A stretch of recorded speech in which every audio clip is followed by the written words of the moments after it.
അവര് പുറത്തു തന്നെയുണ്ട്. ഇനിയിപ്പോ എന്ത് ചെയ്യും? ഇതിന്റെ അടിയിലെങ്ങനെ ഇതുണ്ട്.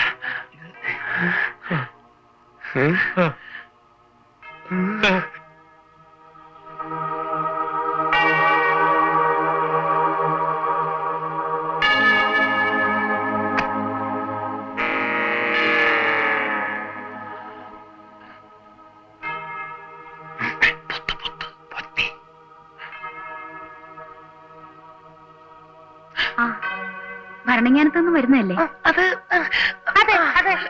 ഇത്രയും വൈകിയപ്പോ നിങ്ങൾ ഇനി ഇന്ന് എത്തുകയില്ലെന്നാ കരുതിയത്. ധ്യാനം കൂടാൻ വന്ന ബാക്കി സിസ്റ്റേഴ്സ് എല്ലാം 6 മണിക്ക് മുമ്പ് തന്നെ എത്തി. ട്രെയിൻ ലേറ്റ് ആയി പോയതുകൊണ്ട് വൈകിപ്പോയതാ. നിങ്ങൾ ആഹാരം വല്ലതും കഴിച്ചതാണോ? ഒന്നും കഴിച്ചില്ല.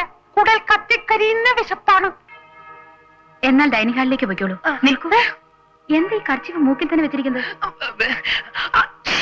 ഞങ്ങൾക്ക് നല്ല ജലദോഷ. നല്ല പനി. 110 ഡിഗ്രി വീതമുണ്ട്. അതെയോ? എന്നാ ഇന്നിനും ഒന്നും കഴിക്കണ്ട, റെസ്റ്റ് എടുത്തോളൂ. ദേ റൂം നമ്പർ 34ലേക്ക് പോയിക്കോളൂ. പനി അല്പം കുറഞ്ഞിട്ടുണ്ട്.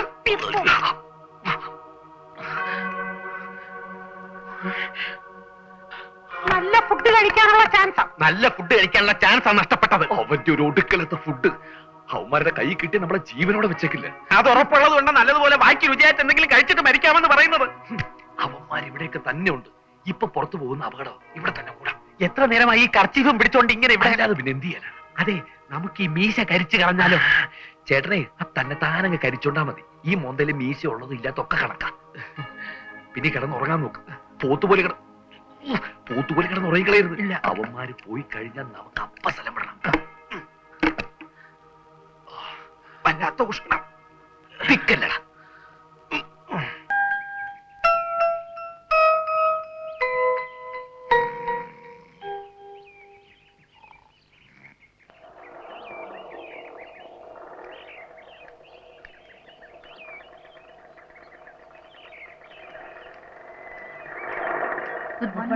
Good morning.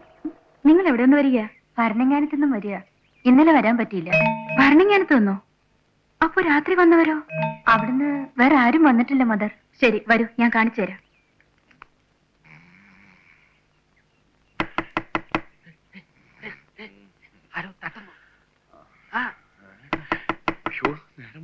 ചിലപ്പോ ബ്രേക്ക്ഫാസ്റ്റ് തരാൻ വിളിക്കായിരിക്കും. നിന്നോട് ഞാൻ ഇപ്പോഴേ പറഞ്ഞു.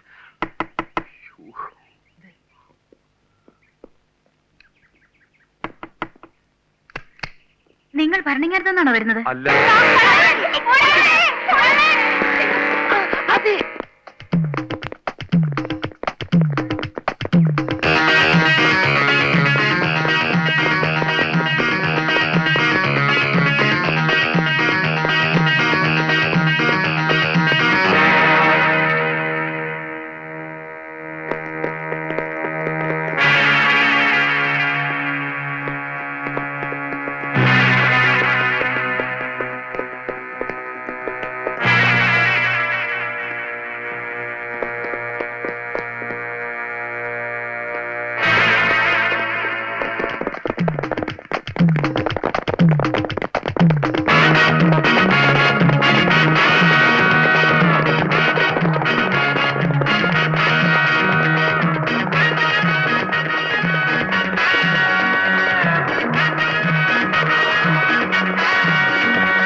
ഒരു രക്ഷകൻ. ഡോക്ടർ കൃഷ്ണകുമാർ ഇതുവരെ ആരും തോൽപ്പിച്ചിട്ടില്ല. പിന്നെ അല്ലേ പീറ നാടത്തില് ഭ്രാന്തം വേഷം കെട്ടുന്ന നീ?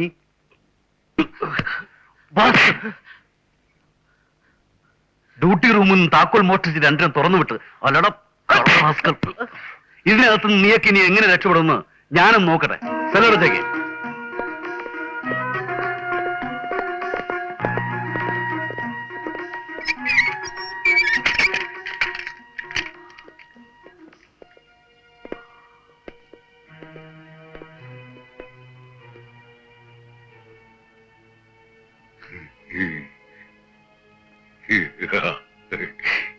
ഇത് സാറിന്റെ ഓപ്പറേഷൻ എത്രാമത്തെ ഘട്ടാ പറയടാ. വിഷമിക്കാതെ പ്രഭേ, മഹാന്മാർക്ക് എപ്പോഴും ഇതേപോലുള്ള പരീക്ഷണ ഘട്ടങ്ങൾ നേരിടേണ്ടി വന്നിട്ടുണ്ട്. എന്നെ രക്ഷിക്കാൻ വേണ്ടിയാണ് അവരിവിടെ വന്നതെന്ന് അറിഞ്ഞതുകൊണ്ട് ഇനി എന്ത് ചെയ്യാനും അയാൾ മടിക്കില്ല. ഞാനാണ് നിങ്ങളെ തുറന്നു വിട്ടതെന്ന് ആർക്കും അറിയില്ല. പോളിനോട് വളരെ ക്രൂരമായാണ് ഡോക്ടർ പെരുമാറിയത്. ഞാൻ പിന്നെ വരാം.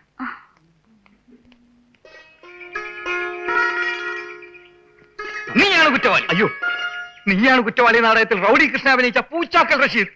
അതെ. സാറിനും അസുഖത്തിന്റെ ലക്ഷണങ്ങൾ തുടങ്ങിയല്ലേ? അയ്യോ, എനിക്ക് അസുഖമൊന്നുമില്ല. ഞാനിവിടെ പിന്നെ എന്തൊരു കഷ്ടമാണ് ഈശ്വര. നാടകന്മാർക്ക് ഓരോരുത്തർക്കായി ഇങ്ങനെ തുടങ്ങിയ ആദ്യം പ്രഭാകരൻ സാറിന്, പിന്നെ പോൾരാജ് സാറിന്, ദേ ഇപ്പൊ എന്റെ പൊന്ന്, എന്താ പേര്? കുഞ്ഞിരാമൻ. കുഞ്ഞിരാമൻ ചേട്ടാ, രോഗിയാണോ? അല്ല, പേഷ്യന്റ് ആണോ? അറ്റൻഡറാണ്. ആരായാലും വിരോധമില്ല. പടച്ചോനാണ് സത്യം. എനിക്ക് അസുഖമൊന്നുമില്ല. ഞാൻ പ്രഭാകരനും പോളിനെ ഒന്ന് കാണാൻ വേണ്ടി വന്നതാ. ആദ്യം പോൾ സാറിന് അസുഖമൊന്നും ഉണ്ടായിരുന്നില്ല, പിന്നീട് പകർന്നതല്ലേ. അതുകൊണ്ട് സാറും സൂക്ഷിക്കണം. ഞാനും ഒരു കലാകാരനായതുകൊണ്ടാണ് പറയുന്നത്. അവരെവിടാ കിടക്കുന്നത്?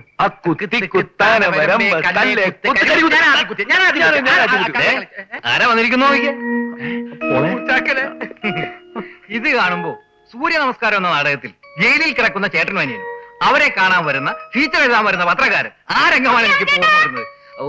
തുടങ്ങിയില്ല സിസ്റ്റർ. അവർക്ക് എപ്പോ നോക്കിയാലും ഞാൻ നല്ല അടുത്ത് വേണം. എന്നാ താൻ അങ്ങോട്ട് ചെല്ല് പോ. പ്രഭാകരന് അസുഖം പത്രത്തിൽ കണ്ടിട്ടാണ് ഞാൻ വന്നത്. ഇപ്പൊ നിനക്കും തുടങ്ങിയ അനാവശ്യം പറയരുത്. എന്റെ പൊന്ന് പൂച്ചാക്കലെ, ഞങ്ങൾക്ക് പ്രാന്ത് മണ്ണാങ്കട്ട് ഒന്നുമില്ല. ഇതൊക്കെ ഞങ്ങളൊരു നാടകം കളിച്ചല്ലേ. അതുകൊണ്ട് ഞങ്ങൾ ഇപ്പൊ അതിലും വലിയ കുഴപ്പത്തിൽ വന്ന് ചാടിയിരിക്കുക. എന്ത് കുഴപ്പം? ഇങ്ങനെ പോയ നാടക നടന്മാർക്ക് മാത്രമായിട്ടൊരു സ്പെഷ്യൽ വാർഡ് ഇവിടെ തുടങ്ങേണ്ടി വരും. എന്റെ പേടി അതല്ല, ഇവിടുത്തെ ചില അറ്റൻഡേഴ്സിനെ തന്നെ ഇവിടെ അഡ്മിറ്റ് ചെയ്യേണ്ടി വരുമോന്നാ. ഇളിക്കണ്ട. ഏതായാലും നിങ്ങൾക്ക് ഇങ്ങനെയുള്ള അസുഖം വരില്ല എന്നുള്ള കാര്യം എനിക്ക് ഉറപ്പാണ്. അതെന്താ? തലച്ചോറില്ലാത്തവർക്ക് തലച്ചോറിന്റെ അസുഖം എങ്ങനെ വരാനാ? ഇതാണ് സംഭവം. അങ്ങനെ യമുനയെ രക്ഷപ്പെടുത്താമെന്ന് ഞങ്ങൾ അവസാനം ട്രാപ്പിലായി. യമുനയ്ക്ക് വേണ്ടി ആ ഡോക്ടർ ഞങ്ങളെ കൊല്ലാൻ പോലും മടിക്കില്ല. അയ്യോ, എന്നാ പിന്നെ എങ്ങനെയെങ്കിലും അയാളെ കണ്ണുവെട്ടിച്ച് ഇവിടുന്ന് രക്ഷപ്പെടാൻ നോക്ക്. ഞങ്ങൾക്ക് മാത്രം രക്ഷപ്പെട്ടാ മതി എന്നുണ്ടായിരുന്നെങ്കിൽ ബീനെ വിചാരിച്ചാ പോരെ. ഇപ്പൊ അതുപോലല്ലോ. പിന്നെ യമുനയെ കൂടെ ഇവിടുന്ന് രക്ഷപ്പെടുത്തിക്കൊണ്ടേ പോകുന്ന ആശാൻ പറയുന്നത്. ഓഹോ, അപ്പൊ അവിടം വരെ എത്തിയോ പ്രഭാകര? ഇങ്ങനെ കുത്തി കുത്തി ഒരു ഐഡിയ കൊണ്ടുവന്നിട്ടില്ല അവസാനം ഈ ഗതിയിലായത്. പറയുന്നത് ഇവിടുന്ന് രക്ഷപ്പെടാൻ ഞാനൊരു വഴി കണ്ടിട്ടുണ്ട്. നിനക്കത് ചെയ്യാൻ പറ്റും? തീർച്ചയായും. ഇങ്ങൊന്നേ.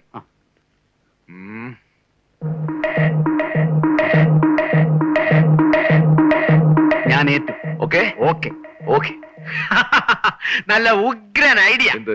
എന്താ ഞാൻ കേട്ടില്ല, പറഞ്ഞുതരൂ. ആ കുത്തിക്ക് വിളിക്കാം. വാ. ഹലോ, ഞാൻ അച്ഛനാ. അമ്മയ്ക്ക് വേദന വളരെ കൂടുതലാ. ഞാൻ എന്താ ചെയ്യണ്ടേ? ഡോക്ടർ ശ്രീരാജിനെ വിളിക്കാമായിരുന്നില്ലേ? വിളിച്ചു. ഡോക്ടർ അവിടെ ഇല്ല. എങ്കിൽ അച്ഛൻ വേഗം അമ്മയെ മെഡിക്കൽ ഹോമിലേക്ക് കൊണ്ടുവരൂ. ഞാൻ അങ്ങോട്ട് വരാം.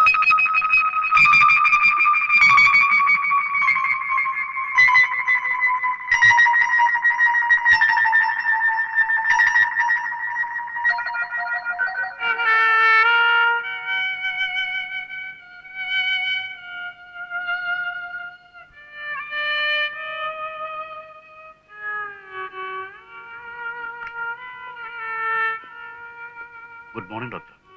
മോർണിംഗ്.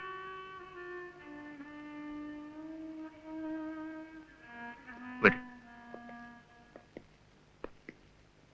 Any problem doctor? രണ്ടാമത്തെ കിഡ്നിയും വളരെ വീക്കായിരിക്കാണ്. ഡയാലിസിസ് ചെയ്താലും പ്രയോജനം ഉണ്ടാവുമെന്ന് തോന്നുന്നില്ല. ഒരു കിഡ്നി ഡോണറെ ഉടനെ കണ്ടുപിടിക്കുന്നതാവും നല്ലത്. ശ്രമിക്കാം ഡോക്ടർ. AB നെഗറ്റീവാണ് ബ്ലഡ് ഗ്രൂപ്പ്. റെയർ ഗ്രൂപ്പ് ആയതുകൊണ്ട് പേപ്പറിൽ ഒരു അഡ്വർടൈസ്മെന്റ് കൊടുക്കുന്നത് നന്നായിരിക്കും. കൊടുക്കാം ഡോക്ടർ. താമസിക്കും തോറും അപകടം കൂടുകയാണ്.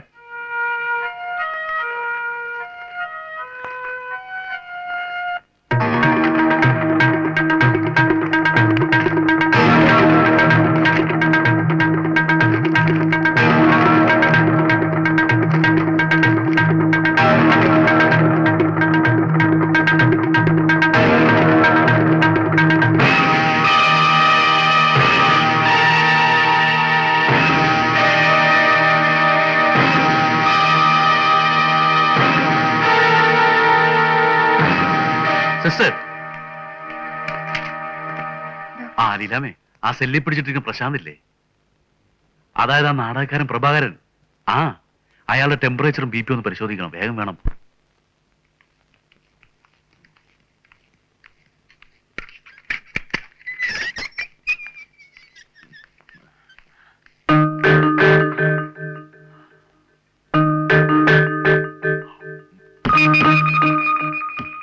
എനിക്ക് പനിയൊന്നുമില്ലല്ലോ, പിന്നെന്തിനാ ഈ കുന്തം വായിലേക്ക് വെക്കുന്നത്?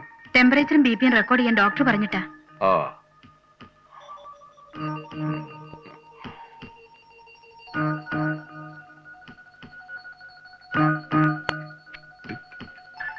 അല്ല എന്റെ നോക്കണ്ടേ? ആവശ്യം വരുമ്പോ നോക്കിക്കൊള്ളാം. ആ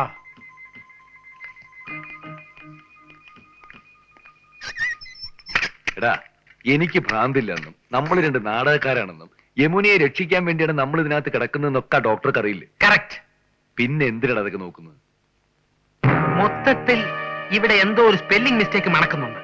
മെഡിക്കൽ ഹോം അല്ലേ? ആ, ഞാൻ ഡോക്ടർ കൃഷ്ണകുമാറാ. ഡോക്ടർ ശ്രീരാജനൊന്ന് കണക്ട് ചെയ്യൂ പ്ലീസ്. ആ, ഗുഡ് മോർണിംഗ് ഡോക്ടർ. അതെ, ശരിയായി. അഡ്വർടൈസ്മെന്റ് കൊടുക്കേണ്ടി വന്നില്ല.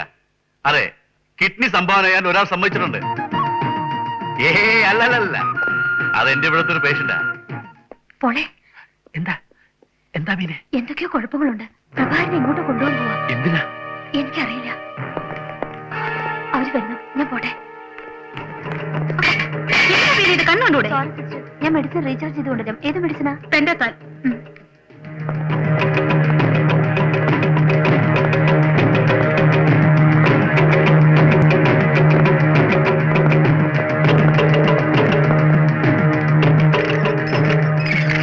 എന്താ എന്താ കാര്യം?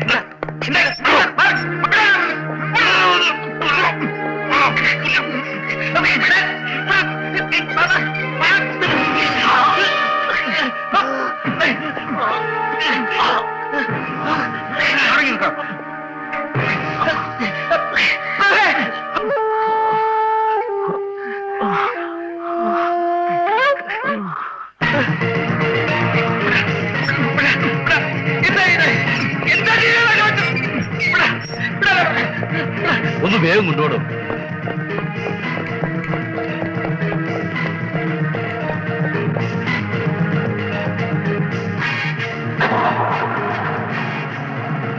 വണ്ടിയെടുക്കും. അയാളെ എവിടെ കൊണ്ടുപോകുന്നതാ സിസ്റ്റർ? സിസ്റ്റർ എന്തിനാ അതൊക്കെ അറിയുന്നത്? സിസ്റ്ററിന് ഫീമെയിൽ വാർഡിലല്ലേ ഡ്യൂട്ടി? അങ്ങോട്ട് പോയിക്കോളൂ.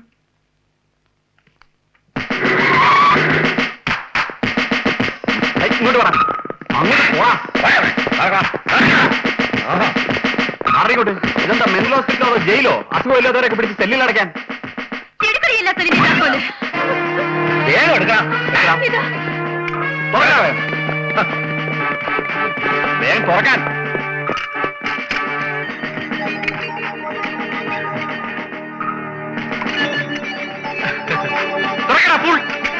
നിങ്ങൾ പോയി യമുനെ സെല്ലിൽ ഇറക്കിക്കൊണ്ടുവരും. പോയി സെല്ല് കാണിച്ചു കൊടുക്കണം. അറിയില്ല, ബോധം കെടുത്തി എങ്ങോട്ട് കൊണ്ടുപോയി? എവിടെയാന്ന് അറിയില്ലേ? ഇല്ല, ആ ഉണ്ടക്കണ്ണി നേഴ്സിനെ അറിയാം. പ്രഭാകരൻ എവിടെ കൊണ്ടായിരിക്കുന്നു? മെഡിക്കൽ ഹോമിൽ.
പ്രഭയുടെ ജീവൻ രക്ഷിച്ചതിന് നന്ദി പറയേണ്ടത് ബീനയോടാണ്. പ്രഭയെ ബോധം കെടുത്താൻ ഞാൻ ചാർജ് ചെയ്ത് കൊടുത്തത് പെൻഡോത്താളിന് പകരം ഡൈസിപ്പാമായിരുന്നു. അതാ വേഗം ബോധം തെളിഞ്ഞത്. കഴിഞ്ഞ എല്ലാം മറന്ന് നിങ്ങൾ വിശ്വകലയുമായി സഹകരിക്കണം. ഒരു പ്രശ്നം വരുമ്പോ നമ്മളൊക്കെ ഒന്നാണെന്ന് മനസ്സിലായില്ലേ? കുഞ്ഞുങ്ങളെ, നിങ്ങൾ ഈ ചെയ്ത ഉപകാരത്തിന് ഞാൻ എന്ത് തന്നാലും മതിയാവില്ലെന്ന് എനിക്കറിയാം. അതൊന്നും സാരമില്ല. അമ്മച്ചി തരുന്ന എമൗണ്ട് എത്ര കൂടിയാലും ഞങ്ങൾക്ക് പ്രശ്നമില്ല. സന്തോഷത്തോടെ ഞങ്ങൾ അത് വാങ്ങിക്കും. ഏയ് അമ്മച്ചി, ഞങ്ങക്ക് പൈസ ഒന്നും വേണ്ട, അമ്മച്ചിയുടെ അനുഗ്രഹം മാത്രം മതി. ഈ ഡീസന്റ് ഷൈനിങ്ങിന്റെ പിന്നിലുള്ള കളി എന്താണെന്ന് ആർക്കും ഇപ്പൊ മനസ്സിലാവില്ല. കാലം തെളിയിക്കും. പോളെ വേണ്ട വേണ്ട പേടിക്കണ്ട, കർത്താവിന്റെ കൃപ കൊണ്ട് എല്ലാം മംഗളമായിട്ട് വരും.